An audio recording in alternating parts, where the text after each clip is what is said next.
প্রিয় বন্ধুরা, এনএফআর ব্লগে আপনাদের স্বাগতম।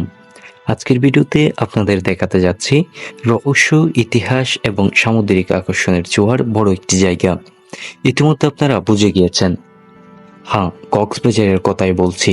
তবে আজকের এই ভিডিওটি কক্সবাজারের সমুদ্র সৈকত নিয়ে নয়, বরং কক্সবাজার যার নামে নামকরণ করা হয়েছে সেই ব্যক্তি ক্যাপ্টেন হিরাম কক্সকে নিয়ে।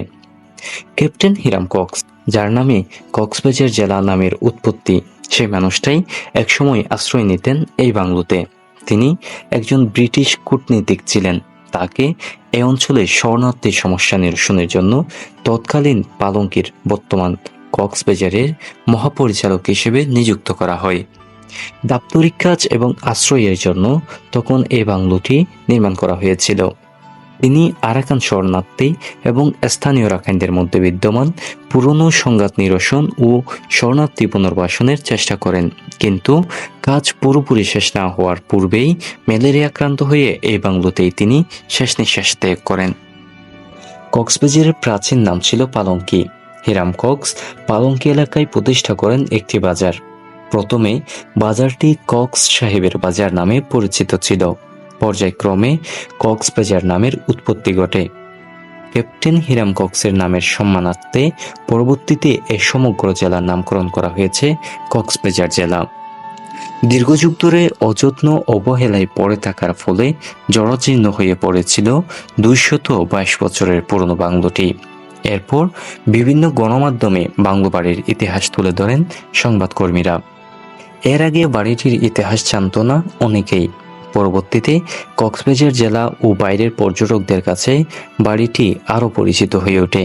তখন বাংলোর সংস্কার ও স্মৃতিফলক দেওয়ার দাবি তোলেন বিভিন্ন শ্রেণী পেশার মানুষ, যার ফলে নজরে আসে সংশ্লিষ্ট কর্তৃপক্ষের। বাংলোটি 2023 সালে নতুনভাবে সংস্কার করেন রামু উপজেলা প্রশাসন। আগে জেলা পরিষদ বাংলো নামে পরিচিত থাকলেও এখন কক সাহেবের বাংলো হিসেবে পরিচিত। বাংলো বাড়িটি রামু উপজেলার ফতেখারকুল ইউনিয়নের অফিসরচর এলাকায় অবস্থিত। কক্সবাজার শহর থেকে এটি 25 কিলোমিটার দূরে। সেখানে যেতে হলে প্রথমে পৌঁছাতে হবে রামু চৌমুহনী স্টেশনে। এরপরে 2 কিলোমিটার দক্ষিণে রামু মরিচা আরাকান সড়কের পশ্চিম পাশে নজর পড়বে বাংলো বাড়িটি। দেখা যায় রাস্তার পাশ দিয়ে যেতেই সবার নজর কাড়ে ক্যাপ্টেন কক্সের ছবি সহ সাইনবোর্ডটি। সবুজের ছায়ায় অসংখ্য গাছগাছালির মাঝেই বাড়িটি। শরণার্থীদের সুবিধার্থে বাইরে বসার জন্য রয়েছে 2টি সিট। বাড়িটির অভ্যন্তরে ঢুকতে চোখে পড়ে স্মৃতিফলক।